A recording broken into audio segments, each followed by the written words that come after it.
is Becky Brewer, and I'm 41 years old. Looking back now, I definitely wasn't raised in any type of Christian home. An awesome mother, a kind of wild dad.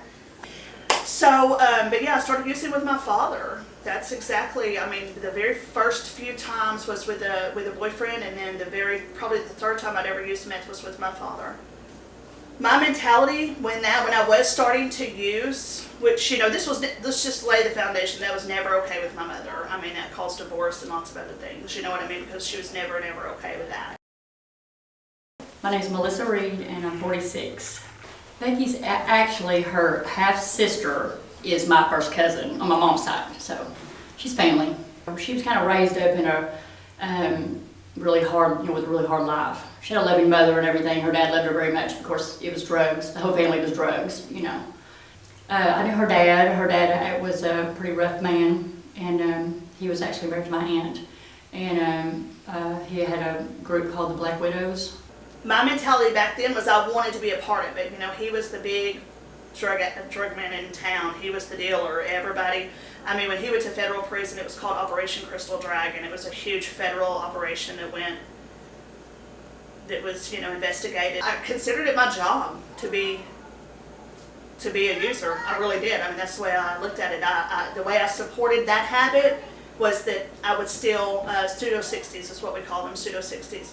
And I would go into all the Walgreens and all the drugstores. I would make trips out of town to Louisiana, to Cincinnati, Ohio. We flew there. And I would steal as many pills as I could, the pills to make the meth, and I'd come back and I'd sell them for $1 a pill. I did that for years. And that's how it supported me, my daughter, and my drug habit. And that'll get you in with all the best people, trust me. And which is not a good thing. That when you've got all the ingredients in your purse to make meth, trust me, that's going to open some doors, and it's just going to keep that vicious cycle going. It's all it's going to do.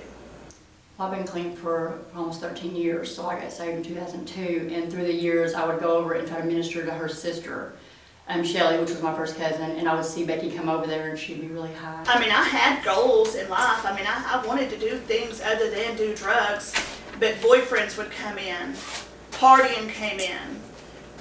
You know, just that whole temptation of that wild life, it was enticing.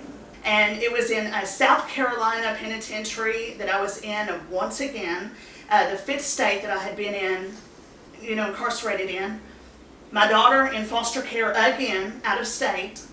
And they did things a lot differently in South Carolina than they had ever done before, anywhere I'd ever. I'm 35 years old. I'm so tired. I'm just so tired. And I have the best intentions every single time I come out. They just I can never find anything to make them stick.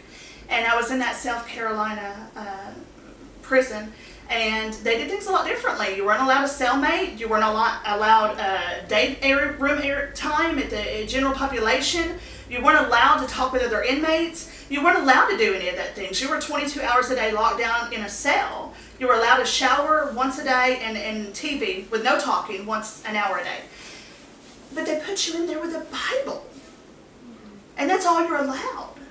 And so when I opened up the Bible and I started putting the Word of God in for the first time in my entire life, I could literally physically feel the stone coldness of my heart start to melt away. I could start to feel again. And I was so grieved. And I was heartbroken. I've always been heartbroken for my children and for not having them in my life. So I've got 4 kids and 1 grandchild. I've got a 25-year-old son who's in prison. I've got a 19-year-old son in college. I've got a 17-year-old son that you guys probably know. And I've got Karis and now a grandchild. I'm Karis Hines and I am 11 years old.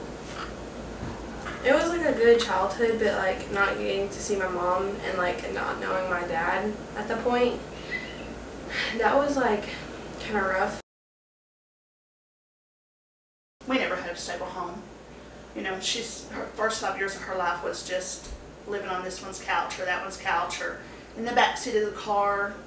If I had a car, there was never stability. Again, when I got out, I would try to stay clean and try to do the right thing and get a job, but it never lasted long enough for me to get the kids actually back. And I remember her telling me that she had it, she wasn't going back. I'm done with it, I'm not going back.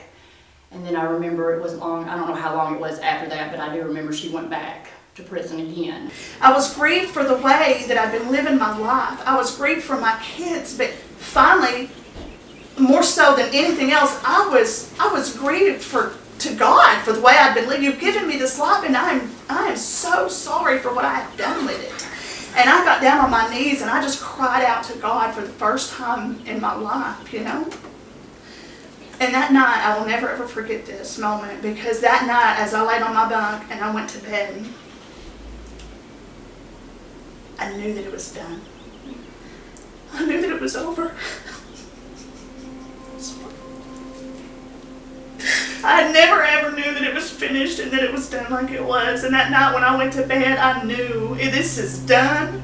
This is over. I didn't have no doubt about it.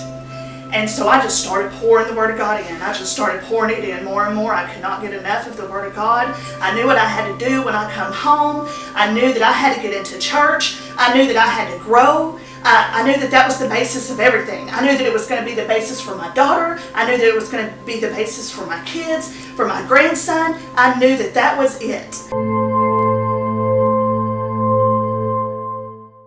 The Lord had every single step that I took already lined out ahead of me, and I have no doubt about that right now, because I was home one week. I called Missy because I didn't have any car, and I knew Missy drove the church van and she could get me straight to church. I guess when she got out of prison, she knew that I was in church and that I would come get her for church. And so she sent an email to the church here and said that she had heard that I went to this church and she wasn't 100% if this was the right church. But if they knew me, then if they would give her my number and tell her that she wanted to talk to me. So, and they did, and of course I called her and she was ready to go. And I went to work at, I don't know if I can tell this or not, but at Elder Care Insurance Services for some great Christian people. They know my entire story. And the incredible vice president that came to Jeremy, he said, I will never ever let your past equal your future if you continue to work hard for this company. And so even though I started as the low man on the totem pole, I've been promoted. And so now I'm in management there. And I've just been blessed hand over foot there. I teach 3rd through 6th graders at my church, which is just such an honor to me. The Word of God, pouring that into them early. Our Father, who art in heaven, hallowed be thy name. Becky is a great teacher. I give her 2 thumbs up and a million of them. A really great teacher because she always lets us catch up on our work if we miss. 5 stars. And so that was another thing that was so important to me, that when I did come home, was to share my story. There is women out there that have got to know how to get free on the inside for their children, for themselves, for their lives, for God. And and that's the whole thing, is I didn't do it. I didn't do it. The Lord did it. It took something stronger than me to come inside and do it. What are you going to do when you're not locked up? What are you going to do when you're not in a rehab? Because I go to Shalom, I go to the Father's house, I share with those girls my story. But that's very important. It's completely different. I mean, it is completely different. And kids are so forgiving, And that's the great thing about them, is that their hearts are so sensitive, but they're very forgiving and they're very resilient. And God completely restored those relationships, and they were hungry for it. They wanted me back in their lives. So proud of her. I just want to say I'm so proud of Becky. I want to cry just to have been a small part to go get her for church, because she was so hungry for God. So proud of her.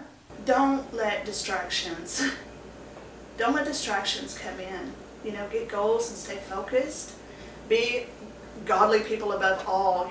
Really, that's a very, very, very important part of life. I